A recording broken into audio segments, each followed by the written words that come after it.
Como determinado pelo Criador e sua sabedoria, tudo o que se pode, podemos conseguir mediante esforço e o bom uso das propriedades do próprio espírito. Uma destas propriedades é a criação das formas pensamento, que podem ser criadas em conjunto ou individualmente. E quanto mais força e complexidade, detalhes, um pensamento ganha em si mesmo, impulsionado pelos espíritos que o mantêm, mais tangível este pensamento é, portanto se manifestando diante de nossos olhos, e muitas vezes no plano espiritual como algo propriamente real com vida e vontades próprias.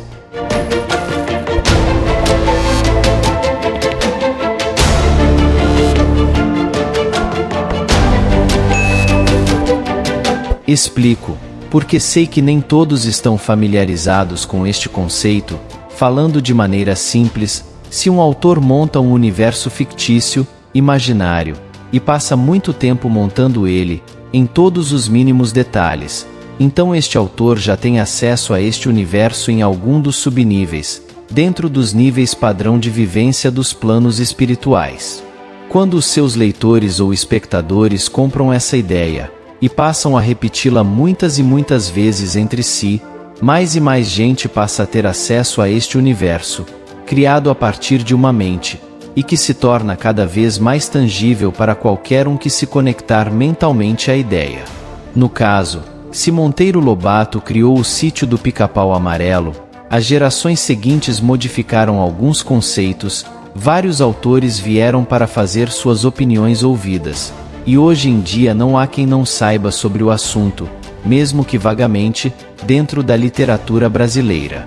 Portanto, sim, existe uma parte em separado de uma subdimensão mental espiritual, na qual as pessoas podem se ver dentro do Sítio do Pica-Pau Amarelo, e podem interagir com os personagens e assim por diante.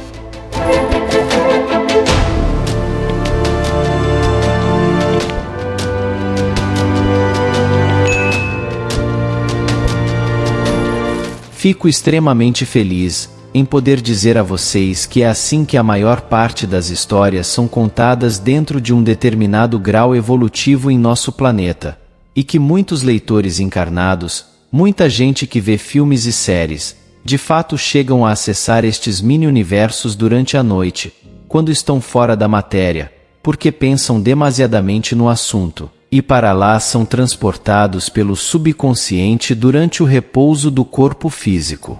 Mas não apenas se tem acesso às histórias dos autores encarnados, mas existem salões, museus, parques temáticos, circos, eventos, às vezes jogos inteiros montados por autores, ou grupos de autores espirituais com o intuito de entreter, ensinar, alegrar, rememorar e trazer vivência à sua audiência.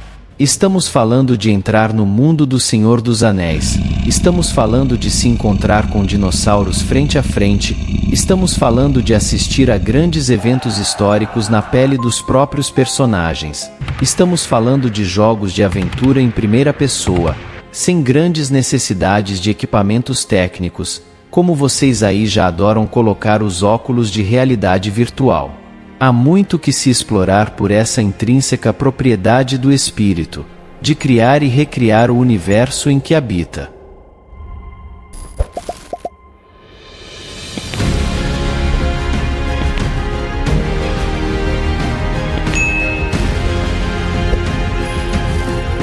Espíritos menores como eu e você, criamos histórias e coisas para se divertir, espíritos maiores como Jesus e Maria, criam corpos físicos para serem usados, planetas para serem habitados, cometas para transportar espíritos, e tantas outras coisas tão tangíveis que vemos diariamente.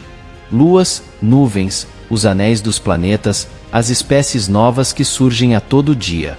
Dou exemplo destes espíritos mais elevados para pensarmos em nomes, mas claramente cada espírito, dentro de seu grau de elevação, cria coisas mais ou menos cruciais para o meio em que habita. Há inclusive estudos que calculam que, por diversas provas irrelevantes para esta comunicação, o próprio universo onde vivemos tenha sido criado por mãos menos santas que as do Criador. Mas não deixem isso perturbar os sonhos de vocês. Como sabem, e como já discutimos, não há senão apenas uma vida em toda a existência.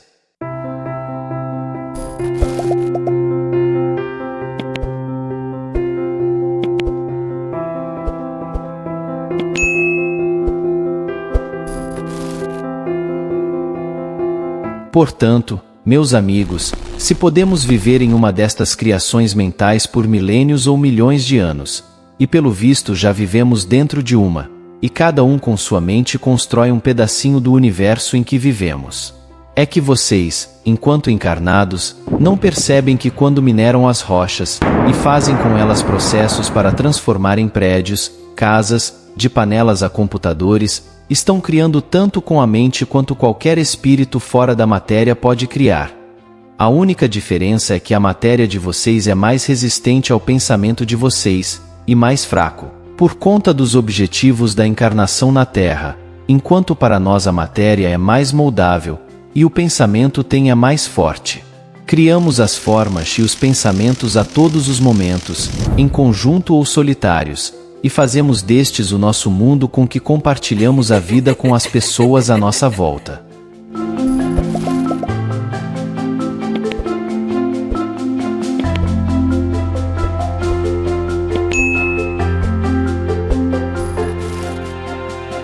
Creio que a curiosidade tenha sido mais específica, no caso de um projetor astral deixar o corpo físico de lado, acessar um desses mini-universos fictícios, lúdicos, e viver ali dentro por muito, e muito tempo.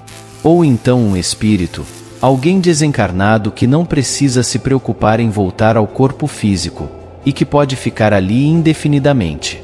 Porque eu sei que a projeção astral tem muitos dilemas a serem resolvidos. Um projetor uma hora voltará ao corpo físico. Um corpo saudável não passa mais que 18 horas dormindo sem trazer o espírito de volta, nem que seja à força. Alguém em estado de coma é outra história, mas terá também sua hora de acordar, pelo menos na hora do desencarne, quando seu espírito é automaticamente puxado pelo cordão de prata para que a separação possa acontecer sem sequelas. Então alguém projetado poderia, sim, passar uma noite ou, no pior dos casos, alguns anos, longe do corpo físico, mas logo teria que voltar.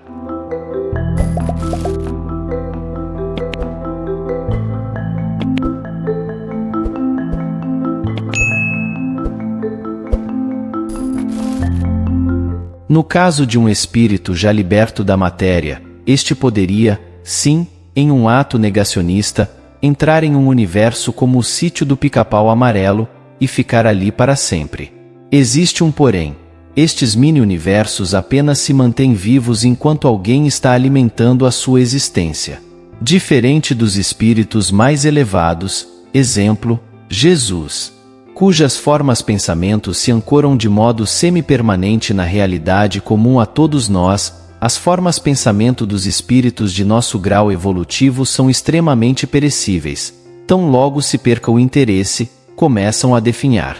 No caso de uma história famosa, enquanto houverem pessoas contando essa história, seu universo pode ser acessado, mas quando a narrativa cair no esquecimento, em menos de 10 anos todos os resquícios psíquico-energéticos dessa forma pensamento complexa se esvai. Então o espírito que estava ali dentro planejando passar sua eternidade com seus personagens favoritas acaba vendo que o lugar vai ficando mais e mais indefinido.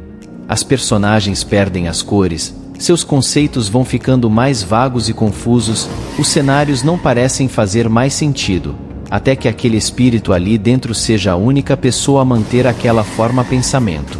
Manter um mini-universo por conta própria é uma tarefa muito difícil, e exige imensa concentração. E sejamos realistas por um instante. Mesmo quem goste extremamente demais de um universo extremamente complexo e coeso também alguma hora irá querer levar adiante sua vida, conduzir outras atividades em outros cantos do universo. Ou seja, é possível, sim, passar um bom tempo dentro de uma forma pensamento super complexa como um mini-universo formado por uma coletividade de mentes trabalhadoras, mas no nosso estágio atual, isto não seria nem saudável a longo prazo nem tampouco factível de se almejar por tempo indeterminado.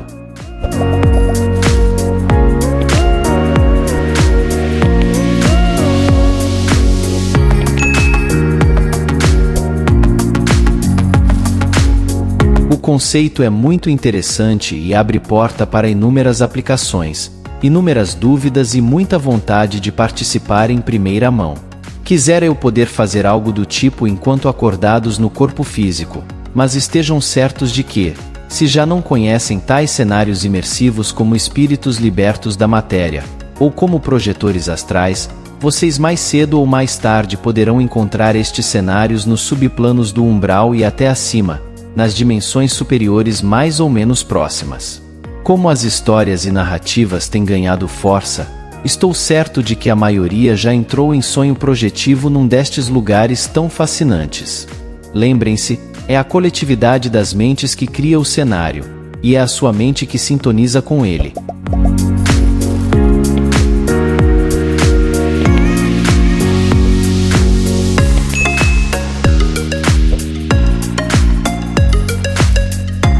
Que legal que você gostou do vídeo. Fico muito feliz em saber que o conteúdo foi informativo e interessante para vocês. Agradeço por deixar seu like e compartilhar com seus amigos. Suas sugestões são ótimas, e vou considerar todas elas para futuros vídeos. Acredito que fazer vídeos sobre assuntos espiritualistas e temas abrangentes é uma ótima maneira de aprofundar o conhecimento do público sobre o assunto. Também acho interessante a ideia de fazer um resumo dos pontos principais e apresentar perguntas para discussão no final do vídeo. Tenho certeza que com seu apoio e de outros espectadores o canal continuará a crescer e inspirar muitas pessoas. Obrigado por me assistir e me dar seu feedback.